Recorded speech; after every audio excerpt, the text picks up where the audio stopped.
What it do, YouTube? Today, we reacting to hip hop is getting kind of gay by Who's Ox. Merry Christmas to all of you. Happy Hanukkah. Make sure you like, make sure you comment, make sure you're subscribing. Let's get into the video. Everybody in high school be like, yo, you acting like you acting like, dawg, you gay?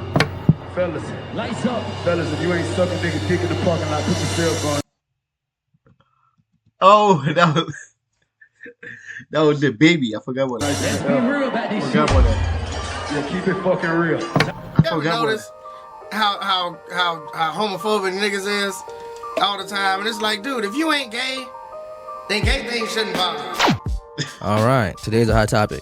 If you hate people for no reason or you're a professional victim, this one's not for you. If you're somewhere in the middle, then welcome. You're my target audience. Is hip hop past homophobia? For a straight guy asking this question, it's almost kind of like a white guy being like, is country music past racism? I can answer the question from what I know, but take it with a grain of salt. So whether you're agreeing with the concept or you're a little skeptic, the landscape has definitely changed. With stars like Lil Uzi, Young Thug, Saucy Santana, Lil Nas X, Skywater, we've moved from an overly no homo pause era to one where men can openly wear dresses, purses. Oh yeah, I be seeing that. Like, oh my God, everybody. Why I see mostly successful black guy wearing dresses and everything? That's wild. I know they got a little bit of sauce in them, but you represent black people, but we're not like that, man. Paint their nails and still be considered hard rappers and not have anybody bat too You're not hard. You're soft. much of an eye. Of course, there's always going to be some people saying some no words, but for the most part, the general hip-hop audience will always accept a Young Thug, Lil Yachty, Lil Uzi, as long as the music stays good. How do we get here? Let's take it back about 10 years. Let's start with flamboyance in hip-hop. I'm talking, shiny things, skirts, painted nails, and the integration of high fashion into pop culture and by extension into hip-hop. Honestly, maybe a little bit more than 10 years. The early 2010s, at least to me, was a revolutionary period in terms of what it means to be a rapper and what that can look like. I can only speak from my experience, but the early 2010s when A$AP Rocky and the rest of the mob were coming up and he was getting those, metrosexual claims, but he was still a super hard rapper. He was super New York. He was still representative of everything that a lyrical rapper was at the time. Hard rapper, not necessarily gangster, but very masculine in the way that the music comes out and the way that they carry themselves. It started to create a shift in like, okay, I can care about, I can care about my face routine, the way that I dress, more than just putting on the most expensive, largest, shiniest things, but like putting together real fits. Now, before you get in the comments talking about whatever obscure rapper was doing it before A$AP Rocky, I'm here to say, yes, you're probably right. What I'm talking about is the start of a shift where it became more and more accepted. Start snowballing. Young men are now overly conscious of, their skincare, hair. Yeah, I am. You don't see this face, nigga. You don't see this shit. You don't see this. I know my haircut is not fucked up, but you don't see it. I clean. I wash my face every day, 2 times a day. Like, I clean that shit, but when I wake up, when I go to bed, bro, you don't see this face. Damn, I'm trying to be sexy, nigga. Pause. I'm trying to be handsome. Alright, but I got a skin routine, bro. Alright, you don't see me, nigga. Care, manicures. That's not to say that hip hop was over. I don't do manicure. Like, I don't do manicure, pedicure, but I'm not a dirty nigga, but I like to get my.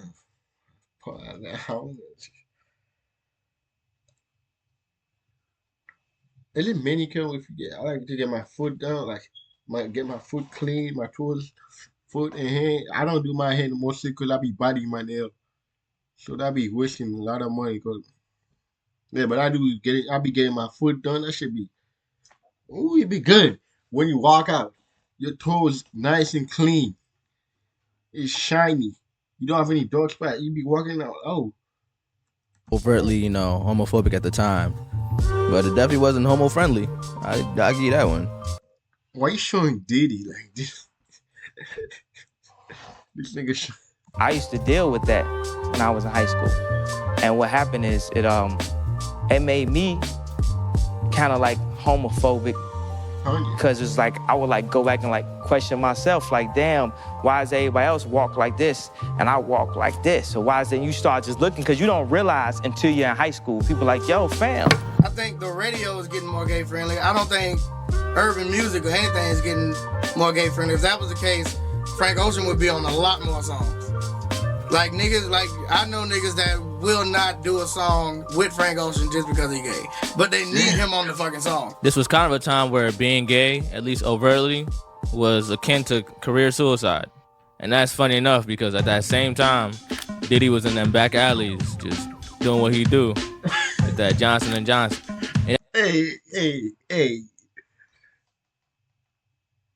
You know what? I feel like Diddy, he's doing that mainly one that keep Johnson & Johnson alive. Like, he's the only one that keep the company alive with them.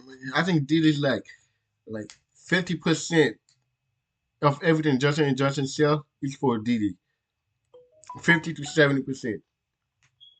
Don't send me no sis later, alright? But those people, Diddy and Johnson & Johnson probably make a deal. I send you like 1,000 baby oil every month. Is actually. in any case, I think it stemmed from two things. The overt aggression, masculinity and testosterone it takes to run in them rap circles at the time, and cellar culture to run in them rap circles at the time, and the Christian nature of hip-hop and black culture in general. I've talked about this before, how weird it is that a culture like hip-hop that can celebrate things so sexual, so violent, so antisocial, can also on the flip side be so devoted to Christianity in values. We definitely pick and choose what we want to uphold and what we want to, turn a blind eye to. But that's just life, I guess. Because in real life, there's double standards everywhere. So, I guess it makes sense. Yeah, we pick and choose when it comes to gender roles, crimes, even what sins that we want to accept. Who you think book they rapper get big and is it Lil Nas X, Frank Ocean, that came out pure? I think Lil Nas X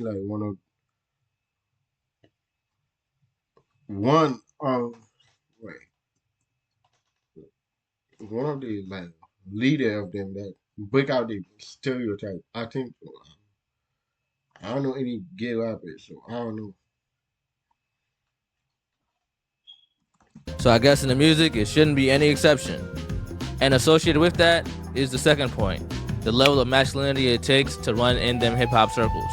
And we take it further than just the regular everyday masculinity. Our rappers used to have this sense of macho that went above and beyond. They're always the toughest guy in the room, the most gangster in the room. Nobody can touch me. I wear all my jewelry outside to the gas station.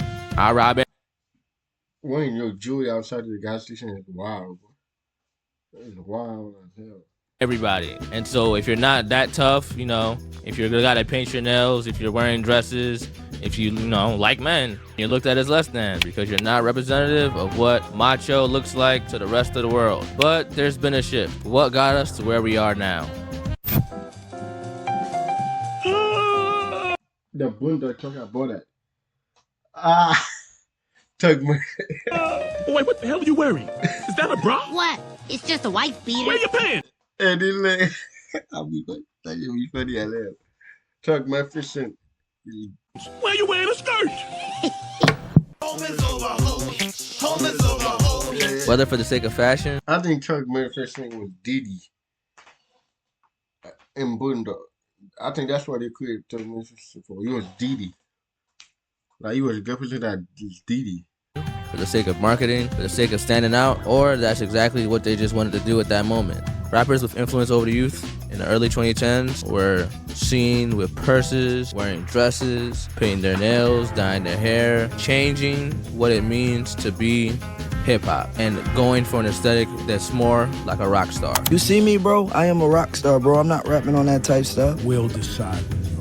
Let me hear it, and I'm letting you know. Your fans gonna be disappointed. All the old guys, they're gonna be As we delve more and more into the idea of Rockstar, more and more into the idea of pop culture pushing hip hop and not hip hop pushing pop culture, we start to understand that the ideals are being changed ever so slightly. Whether that's for a positive or negative, I'll leave that to you. But there is a new freedom to be exactly what you want to be. A lot less constraints in terms of how you have to think, act, and move in order to be a rapper, and how you want to make music and things like that. Society has shifted. The audience is newer. The world is more interconnected, and there's more reason now than ever to want to feel different than everybody else. And so we label ourselves with a whole bunch of adjectives. We do a whole bunch of attention-seeking things in order to feel and be different. And if everybody's super strong, manly, tough guy, there's got to be representation for people on the opposite side. And now we enter the age of acceptance. You would think that Saucy Santana or Lil Nas X would be the perfect example of acceptance in hip-hop. But there's always a little bit of pushback.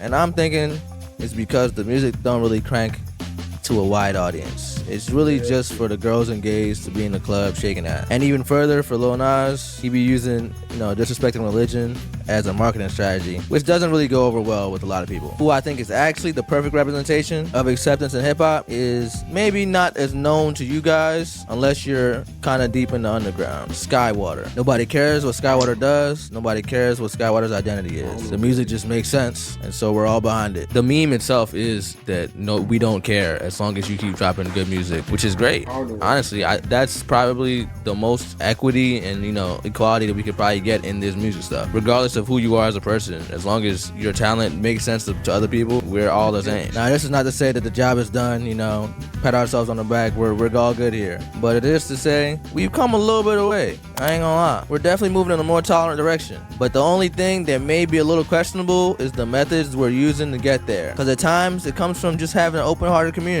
And at other times, it's from having the iron fist of the powers that be. Cause my gay fans, they ain't got niggas, they ain't going for that, they got class, nigga.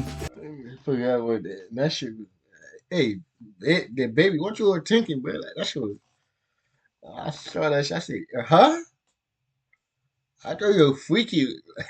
I ain't sucking no dick in no parking lot, nigga. You gotta get a room, nigga, a good one, 5-star hotel for them niggas. Or goddamn, yeah, you gotta wait till they go to the crib, nigga. They ain't just gonna be out here just doing no anything, yeah. Several years ago, that comment would not have done a single thing to his career. He said he wanted a classy gay nigga.